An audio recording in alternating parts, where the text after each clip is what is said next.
First news story of the week. This one, I guess, is coming in hot, as they say. Oblivion Remastered. Obviously, we've had a lot to say about it in terms of its lackluster performance, dare I say it, disastrous performance in some respects. Things are apparently changing. There is a 1.2 patch coming online just about now. At the time of recording this, we haven't had the chance to look at the console versions, but the PC version has had the 1.2 patch available on the beta branch on Steam.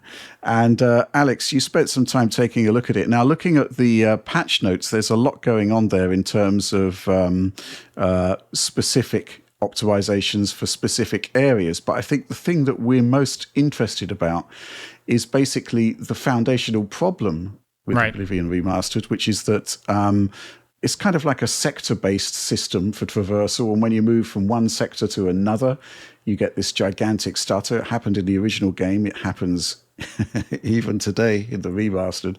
And there was hints in the patch notes that basically possibly that the sectors had been made larger to reduce the amount of stutter. Am I reading that correctly? I mean, that's what I would glean from it just at a casual glance. So right. I think you're right in positing that, but we can't actually know for certain. I would say that is the core of it, Rich. Basically, when the game launched, if you go back and look at my original coverage there of the PC version, and this also applies to Tom's coverage of the console version as well. Just moving around the map is kind of disastrous performance-wise. It's my biggest problem with open world games on Unreal Engine, and it also happens in this game, which is like a weird mix-up of the original Gamebryo creation engine and Unreal Engine kind of taking the duties for how all the rendering is being done. But the world is still loading actually much like it did in the classic game on these big world grids, and when you traverse them over that grid zone lap, then you see the deload and reloading stutter occurring on the frame time graph, and it's pretty bad and affects all CPUs out there. The lower end your CPU is, the worse this will feel, and no graphical setting or user mods can help you alleviate this issue. We also did some debunking on some of those user mods a couple of episodes back. Okay, so I loaded up patch 1.2 by going into the Steam beta branch, much like the patch notes mentioned you should. And I ran through the one section of the world that I've used as my benchmark test. It's essentially running around the main city along the waterfront there. And I found that it just kind of hitches like crazy the entire time through. And watching these side by side, left-hand side launch version of the game, right-hand side 1.2 beta branch Steam version of the game, you can see that there are some differences, but based upon the average frame rate of the entire benchmark run, which is about 2.5 minutes long, it appears to be noise between variance between runs. Slight differences in camera position can cause this, slightly different background CPU load under Windows. There's a lot of reasons why that could happen. But as the run goes on, you'll see that they'll switch places about who's in pole position, who's in front. The left-hand side could be, the old version could be in front. The right-hand side front with the new version could be in front in terms of overall frame rate. And it doesn't actually matter in the end. The overall average frame rate, for example, between these two runs, the newest version runs 99.8% as fast as the previous version. So it's technically slower, but that's run-to-run variance. That's negligible. The gist of it, on this 9800X3D CPU-limited system, here I've set it to 1080p DLSS quality mode at the highest graphical settings. It's underutilized GPU throughout the entire run. There's essentially no difference between the original version of the game and the patched version in terms of overall performance. You'll see that a lot of the hitches line up pretty much exactly the same as they did in the bottom right there, frame time graph. Some will be smaller, some will be longer in the new version. That's essentially the gist of it. It's run-to-run variance, and there doesn't seem to be actually sort of tangible benefit. It was still visually, to my eye, very disruptive while running through the game world here. Not a big change. I can only hope that this beta branch version of the 1.2 patch is maybe not the full deal, or something like that. But as I see it right now, based upon my testing of this 1.2 version in the beta branch, it seems to be a nothing burger. That this is there's nothing to actually be happy about here. Yeah. Yeah, I think to be clear, there are a bunch of bug fixes which they've identified, and they're talking about specific areas where there have been quote unquote performance optimizations. That wasn't really the focus of the testing here. The focus of the testing was to examine the foundational problems that the game suffers from all over the experience. Right. We've got this specific example here, which is designed to test that foundational problem. And it's interesting because I mean, this is sort of, you just get a crazy range of inconsistencies typically when you're CPU limited. When you're GPU limited, typically one frame is very similar to the one before it and the one before that. So you have smoother frame times, but CPU limits, all bets are off.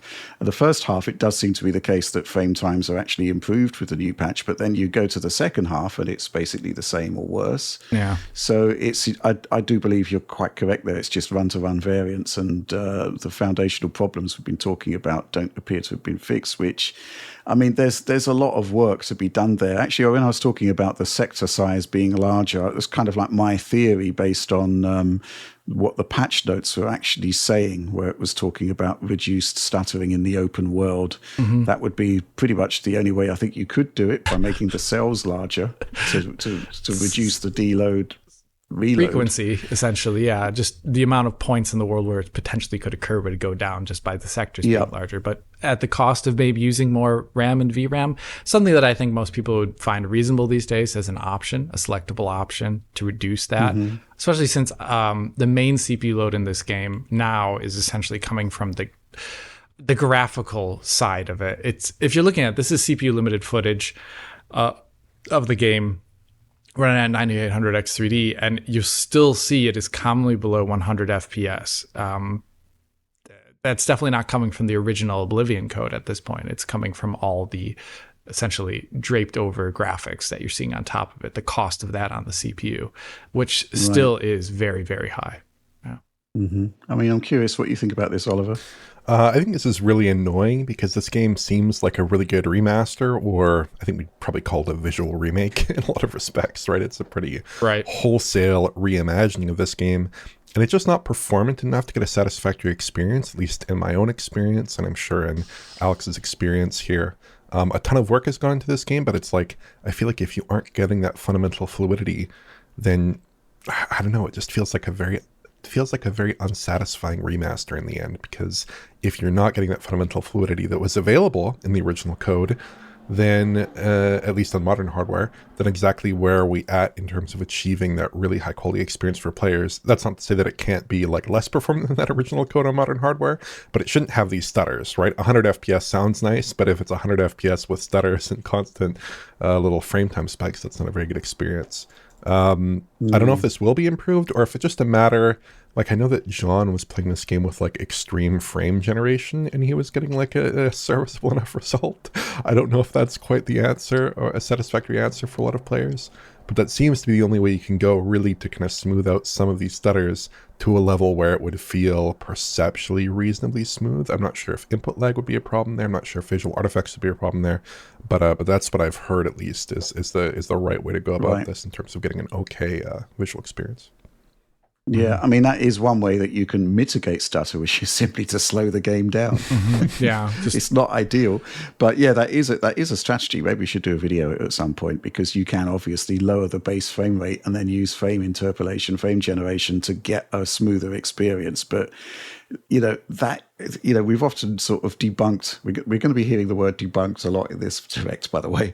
We've debunked this whole thing about sort of DLSS being a crutch, but at the same time, that's exactly what I'm describing, using frame generation as a crutch for poor CPU utilization there. I think you'd agree there, Alex. Yeah. The reason why I'm not a fan of that is because technically it's still happening. And it's just a matter of you reducing the visual update rate between the stutter moment and the next frame that'll be coming about. And with the MFG on, you're reducing it, further. You're just kind of like, it's like, you ever see like what is the phrase? Asymptotic line going towards something. You're like getting closer to infinitely like good, but it's still, since the base is not great, it's not going to actually get to where you want it to. And that's the reason why I try and avoid covering frame generation in videos as solutions to issues, because I don't want developers to think this is an acceptable way to get around the core issue, which comes from the game code itself. And I'd hope that most players don't also view it as, it's good for getting around frame CPU limited issues when the game has a stable CPU limited performance. And some games have had that in the past, but a lot of CPU limited performance tends to be very erratic, like Rich was just talking about, where you kind of throw all consistency out the window. And in those cases, unless you really are going into GPU limited territory again, I don't recommend fixing things with FrameJet. That's Alex's opinion, by the way. It's a mitigation. It's not a fix. I think that's the bottom line. It's basically a perceptually smooth experience done by basically making the base frame rate extremely low, so you've got enough time to accommodate the stuttering. Mm-hmm. This is kind of like, this is kind of like almost abuse of your system, because you are purposefully making it much slower than it should be. Yeah. Which, again, tying it into the whole frame gen versus quote unquote performance argument that's been raging since DLSS 3 came along, then, that's definitely not what you want to be doing, to be clear. It's a bit of a disappointment overall, though, isn't it? To see that the main problem we had with the game is still there. And I'm kind of curious to see how the console versions are going to look, because obviously the CPU there is very, very weak, and that caused problems for Oblivion Remastered. That's the problem, right? I mean, you can tidy up all of this stuff, but if the main experience is just going to be stuttering, then makes it almost all for naught. Yeah. It's not great, is it? I guess this sort of also leads on to questions as to, I think Tom wants to take a look at the console versions to see whether they've improved or not, and maybe zero in on some of these other fixes that have been highlighted here. I guess the question is whether it is, if it's a nothing burger on consoles, whether it's worth doing, or whether we just do another segment in DF Direct next week. Yeah, that's what I'm always a little bit afraid of, is we spend some time, maybe more time than we would like, covering something which isn't valuable, or isn't a change, or it's a negligible change, and instead of giving airtime to a nice AA title, an indie title, or some community project, we're spending our time covering the useless patches of broken AAA games. And as much as it's nice for the consumer to know something, maybe such topics are best for DF Direct, where we only spend, at the most, like 45 minutes trying to capture footage. Yeah. Yeah, absolutely. Okay, well, that was a depressing way to start the show, wasn't it? But ultimately, this was a game that promised so much, and there are just problems with it that kind of mar the experience. That's not to say that people haven't enjoyed it, mind you, but, obviously there's things there that do need to be fixed, and they remain unfixed.